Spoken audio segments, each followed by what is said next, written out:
On continue toujours en entrevue de la section MLC Fort du draft. On est accompagné cette fois-ci du DG de Saint-Louis. Mon cher Simon, mes hommages. Bonjour. Ça va bien? Yes, sir. Yes. Comment tu vis ta journée de draft jusqu'à présent? On a eu quelques déceptions. On s'attendait à mettre la main sur Trevor Zegras. Finalement, ça n'a été pas le cas. Donc, on a choisi Peyton Krebs, un joueur assez complet. Va venir colmater des brèches à l'aile, surtout à Saint-Louis. Krebs, c'est un joueur qui est complet. Fait penser un peu à Jonathan Toews, Max Domi. Patin exceptionnel. Bon contrôle de rondelle. Très fier d'avoir mis la main sur ce gars-là, malgré que notre joueur qui était ciblé, c'était Trevor Zegras. Après ça, ben écoute, on n'avait pas de choix de deuxième ronde parce qu'on est allé chercher Michael Dahlkohl durant l'hiver. On prend une chance avec Michael Dahlkohl. Donner le deuxième choix. Bon, il avait été choisi 5e au total, je pense, à NHL. On va voir prochainement si les Islanders vont y faire une place, soit sur un deuxième, troisième trio. Ensuite de ça, ben, on était tombé en troisième ronde pour nous autres. On a vu un gars qui avait marqué 45 buts cette année. On a pris Nathan Légaré. Un joueur. Pas bon. Ouais, il y en a certains qui le trouvent pas bon, mais il y en a mis quand même 45 dans le net cette année. Je me trompe pas, il fait partie des 5 meilleurs marqueurs de ce repêchage-là.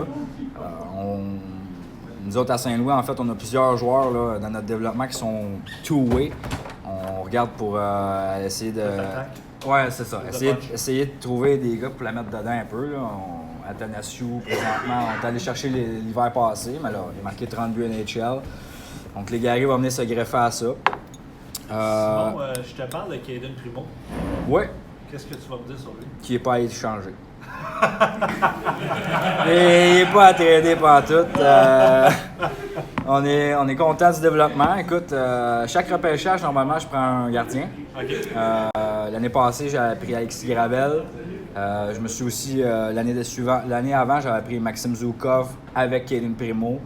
Cette année, je me suis fait buster mon choix. Je voulais prendre Trent Miner.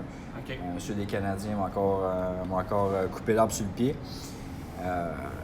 Puis ton repêchage de 2017 qui était ton premier dans la ligue, je pense que ça va être ton plus marquant. Ou en tout cas, si tu en as un autre aussi marquant, ça va être excellent. Tu avais repêché une ligne de centre avec Nico Hischier, avec Robert Thomas, puis avec Ryan Poehling. Oui, puis on peut ajouter aussi Timothy Liljegren ouais, qui s'en vient avec les Leafs.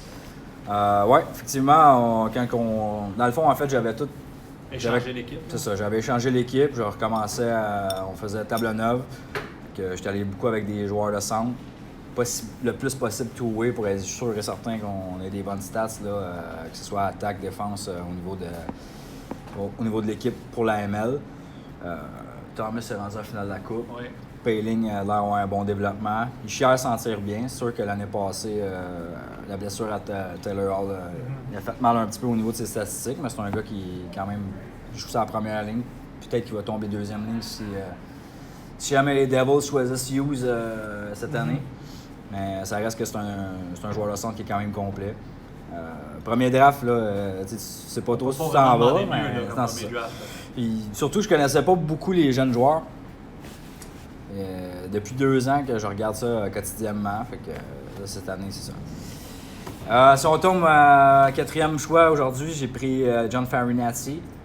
C'est un guess, joueur d'avant. Ensuite de ça, on y va avec Jordan Spence, qui est un défenseur quand même possiblement qui ressemble un petit peu à Baudin, oui.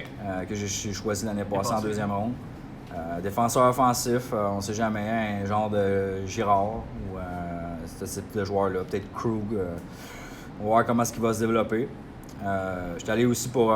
j'aime beaucoup choisir les joueurs de 20 ans et plus. Enfin, 5, 6, 7e ronde. J'étais allé avec Peter Abandonato, meilleur marqueur de la Ligue junior majeure du Québec. Ouais, en 5e ronde. Je sais jamais ce que ça va donner. C'est ça. Peut-être en 5e ronde, fait que regarde, on lance la ligne à pêche puis on rille. On va voir. J'avais déjà pogné Alex Barry-Boulet de cette façon-là. Bon, Barry-Boulet s'est rendu recrue de l'année AHL, puis il était meilleur marqueur de la Ligue junior majeure du Québec l'année d'avant. Donc, c'est ça. On regarde les joueurs, on regarde ce qu'il y a disponible. On a beaucoup de moins de choix que les années d'avant, mais on creuse.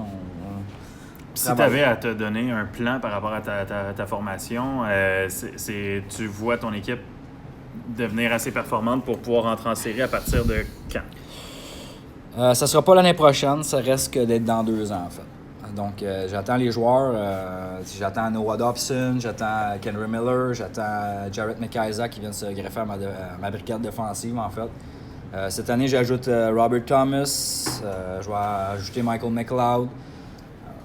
J'ai pas une équipe pour aller à la guerre vraiment. Je m'attends à finir environ, peut-être, pour le prochain draft, je voudrais peut-être être 14e à choisir. Je vais manquer les séries par peu. Mais ça fait partie de la game. Dans le fond, quand tu décides de démolir ton club, ben il faut que tu vives avec ça.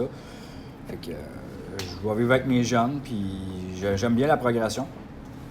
Bien, mon cher Simon, merci beaucoup de nous avoir donné de ton temps pour cette entrevue. Bonne fin de draft à toi. Bonne chance également avec l'équipe de Saxey Saint-Louis. Yes! Ça me fait plaisir. Salut les boys!